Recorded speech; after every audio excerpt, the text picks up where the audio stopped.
दिल्ली के इंदिरा गांधी अंतर्राष्ट्रीय हवाई अड्डे पर एक विशेष विमान उतरा।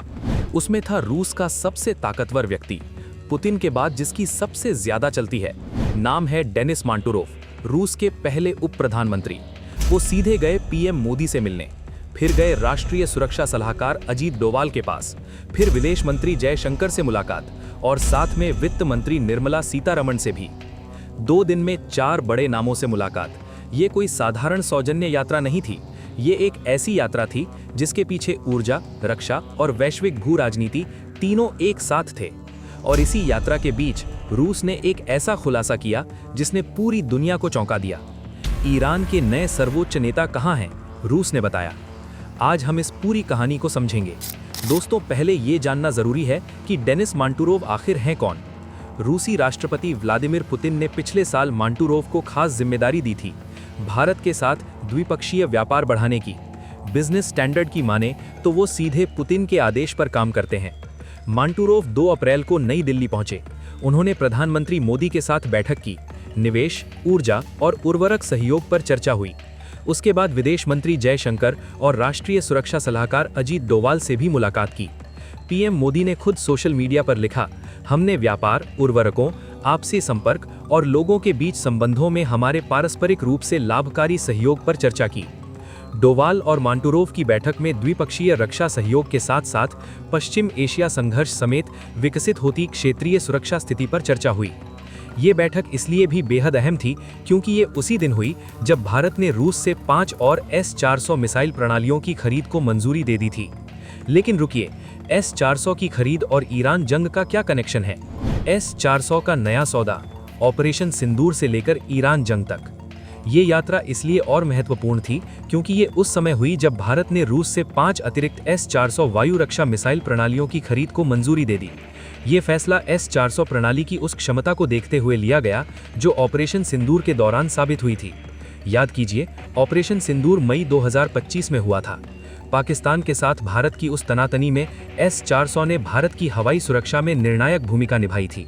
और अब ईरान जंग के बीच जब पूरे मध्य पूर्व में मिसाइलें उड़ रही हैं, भारत ने और S-400 खरीदने का फैसला किया।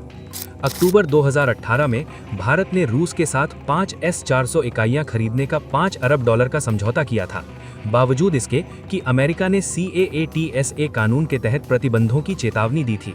अभी तक 3 खंड मिल चुके हैं, अब 5 और, यानी भारत अमेरिकी दबाव को नकारते हुए अपनी सुरक्षा जरूरतों को प्राथमिकता दे रहा है। अब सुनिए वो कहानी जो पश्चिमी देश छुपाना चाहते हैं, भारत की रिफाइनरी की ताकत। दोस्तों, मांटुरोव की यात्रा का सबसे बड़ा एजेंडा था ऊर्जा। मांटुरोव ने भारतीय अधिकारियों के साथ चर्चा में रूस की तेल और गैस आपूर्ति बढ़ाने का प्रस्ताव रखा। ये ऐसे समय में आया जब हॉर्मुज की जलसंधि बंद होने से भारत की रसोई गैस आयात में 40% की गिरावट आई और तरलीकृत नाकृतिक गैस की खेपें भी प्रभावित हुईं। मार्च में भारत का रूसी कच्चे तेल का आयात फरवरी की तुलना में करीब 90% बढ़ गया। भले ही भारत का कुल तेल आयात लगभग 15% घट गया। हॉर्मुज बंद होने से पड़ने वाली आपूर्ति बाधाओं के कारण ये गिरावट आई। ये आंकड़े बहुत महत्वपूर्ण हैं। खाड़ी से तेल नहीं आ रहा तो रूस से आ रहा है, और ये वो खेल है जिसने पश्चिमी देशों को रातों की नींद उड़ा दी। यूक्रेन युद्ध शुरू होने से पहले 2022 में रूसी तेल भारत के कुल आयात का सिर्फ 2.5% था। 2022-23 में ये 21.6% हो गया। 2023-24 में 35.9% और 2024-25 में 35.8%। यानी भारत ने रूसी तेल को अपनी ऊर्जा टोकरी का सबसे बड़ा हिस्सा बना दिया। लेकिन इससे भी बड़ी बात यह है कि भारत ने क्या किया उस तेल के साथ। भारत आज दुनिया के प्रमुख पेट्रोलियम उत्पाद निर्यातकों में शामिल है। रूसी कच्चे तेल को रिफाइन करके पेट्रोल, डीजल, नेफ्था और विमान ईंधन उन देशों को बेचता है जिन्होंने खुद रूस पर प्रतिबंध लगाए हैं। 2023-24 में भारत ने यूरोप को 2 करोड़ 47 लाख टन पेट्रोलियम उत्पाद निर्यात किए। अमेरिका के एक वरिष्ठ व्यापार सलाहकार पीटर नवारो ने फाइनेंशियल टाइम्स में लिखा, भारत वैश्विक रूसी तेल की क्लियरिंग हाउस के रूप में काम कर रहा है, प्रतिबंधित कच्चे तेल को उच्च मूल्य के निर्यात में बदल रहा है। ये बहुत सटीक वर्णन है। रूस का सस्ता कच्चा तेल आता है भारत में, भारत उसे रिफाइन करता है और वही तेल यूरोप और अमेरिका के पास वापस जाता है, बस अब भारतीय रिफाइनरी के बाद। 1 अप्रैल 2026 से रूस ने घरेलू आपूर्ति सुनिश्चित करने के लिए पेट्रोल के निर्यात पर प्रतिबंध लगा दिया है। ये रोक जुलाई 2026 तक जारी रह सकती है। रूस के उप प्रधानमंत्री अलेक्जेंडर नोवाक ने कहा कि पश्चिम मध्य एशिया संघर्ष के कारण वैश्विक तेल बाजारों में तीव्र उतार चढ़ाव के चलते ये कदम उठाया गया। भारत पर इस बैन का सीधा असर नहीं पड़ेगा, क्योंकि भारत परिष्कृत पेट्रोल नहीं बल्कि कच्चा तेल आयात करता है। कच्चे तेल का निर्यात बाधित नहीं होगा। यानी रूस ने पेट्रोल बंद किया लेकिन कच्चा तेल जारी रहेगा, और भारत कच्चे तेल को रिफाइन करके पेट्रोल बनाता है। अब जब रूस खुद पेट्रोल निर्यात नहीं कर सकता और हॉर्मुज से खाड़ी का तेल नहीं आ रहा, तो दुनिया भारत की रिफाइनरी की तरफ देख रही है। और अब आता है वो खुलासा जिसने पूरी दुनिया को हिला दिया। ईरान के नए नेता कहाँ हैं? रूस ने बताया।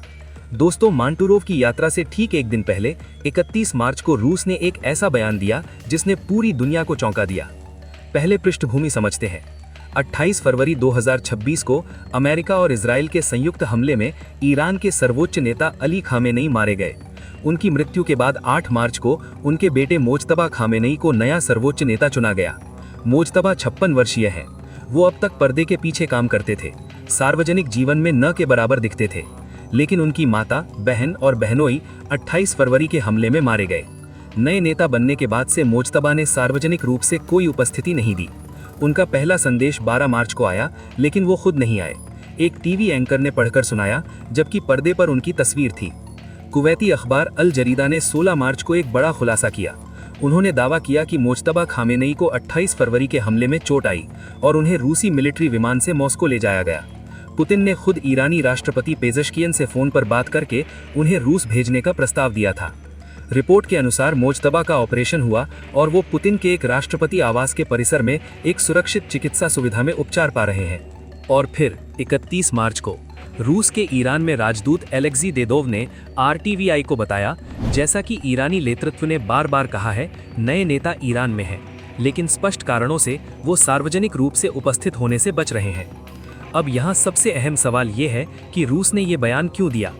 मॉस्को के इस दावे का मकसद लगता है ईरान के नेतृत्व की स्थिरता को मजबूत करना, जबकि नए नेता को लेकर अनिश्चितता बनी हुई है। यानी रूस ने एक तरफ ईरान को ये संदेश दिया, हम तुम्हारे साथ हैं, और दूसरी तरफ ये भी बताया, मोज्तबा ईरान में है, रूस में नहीं। इससे उन खबरों को खारिज किया जो कह रही थीं कि मोज्तबा मॉस्को में इलाज करवा रहे हैं। दोस्तों, मांटुरोव की यात्रा एक बड़े रिश्ते की एक कड़ी है। दिसंबर 2025 में पुतिन खुद दिल्ली आए थे, 23वें भारत रूस वार्षिक शिखर सम्मेलन के लिए, रणनीतिक साझेदारी की 25वीं वर्षगांठ पर। उस दौरान दोनों देशों ने 2030 तक 10 लाख करोड़ रुपए के व्यापार का लक्ष्य रखा। वित्त वर्ष 2024-25 में द्विपक्षीय व्यापार लगभग 5.7 लाख करोड़ रुपए था, लेकिन इसमें असंतुलन है। रूस से भारत का आयात 5.3 लाख करोड़ रुपए था, जबकि भारत का रूस को निर्यात सिर्फ 40,000 करोड़ रुपए। इस असंतुलन को दूर करना मांटुरोव की यात्रा का एक महत्वपूर्ण मकसद था। मांटुरोव और जयशंकर ने पिछले साल से रूस को भारत के कृषि उत्पाद और दवाइयां निर्यात बढ़ाने पर चर्चा जारी रखी है। रूसी उप विदेश मंत्री रुडेनको ने अप्रैल 2026 में कहा कि पुतिन ने पीएम मोदी को रूस आने का निमंत्रण दिया है। इस साल रूस और भारत के बीच शिखर सम्मेलन होने की उम्मीद है। तो अब पूरी तस्वीर देखिए और समझिए कि भारत यहाँ कहाँ खड़ा है। दोस्तों, मांटुरोव की यात्रा, S-400 की खरीद, रूसी तेल में 90% उछाल, रूस का पेट्रोल निर्यात बंद और मोज्तबा खामेनेई का रहस्य, इन सब को एक साथ देखिए। एक तरफ अमेरिका है जो चाहता है कि भारत रूसी तेल न खरीदे, दूसरी तरफ रूस है जो भारत को ऊर्जा की सुनहरी चाबी दे रहा है, और बीच में है भारत जो न अमेरिका का दास है न रूस का। भारत की नीति स्पष्ट है, 1.4 अरब भारतीयों की ऊर्जा सुरक्षा हमारी सर्वोच्च प्राथमिकता है। बाजार की परिस्थितियों के अनुसार विविधीकरण हमारी रणनीति का मूल है। रूस भारत को अधिक तेल और गैस आपूर्ति का प्रस्ताव दे रहा है। भारतीय रिफाइनरियां दुनिया के सबसे दक्ष रिफाइनरियों में शामिल हैं। जब खाड़ी से तेल नहीं आता, रूस से आता है। जब रूस पेट्रोल निर्यात नहीं कर सकता, भारत रिफाइन करके देता है। यही है भारत की सुनहरी चाबी, वैश्विक ऊर्जा संकट के बीच एक ऐसे देश की भूमिका जो सबके साथ जुड़ा है और किसी का गुलाम नहीं। अगर ये जानकारी काम की लगी, वीडियो को लाइक करिए, चैनल को सब्सक्राइब करिए और उन लोगों तक पहुंचाइए जो सोचते हैं कि भारत की विदेश नीति कमजोर है।